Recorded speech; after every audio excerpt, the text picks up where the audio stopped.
I am the Tofu Golem. Please enjoy the video. You start by backing up your mods folder and saves so you can restore if needed. Next, disable mods in game options and quit the game to avoid file locks. Now open the mods folder and remove or temporarily relocate the resource. CFG file, this forces you to rebuild a clean list. Once done, sort files by date and isolate recent changes. This reveals freshly added packages that commonly cause corruption. You'll now identify the culprit using a half-split test. Move half your mods to a temp folder and launch the game. If the game loads, the problem is in the remaining half. If not, switch halves. Repeat splitting until you find the single problematic file. Meanwhile, inspect tray and packages for duplicates, 0 KB files, or outdated script mods.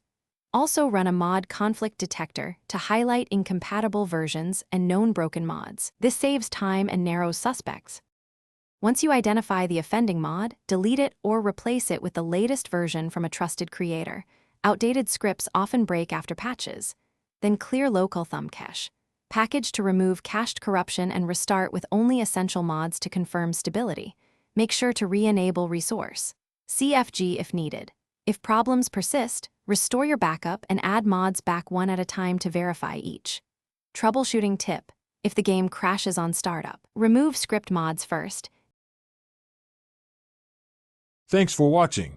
Consider subscribing if we helped you today.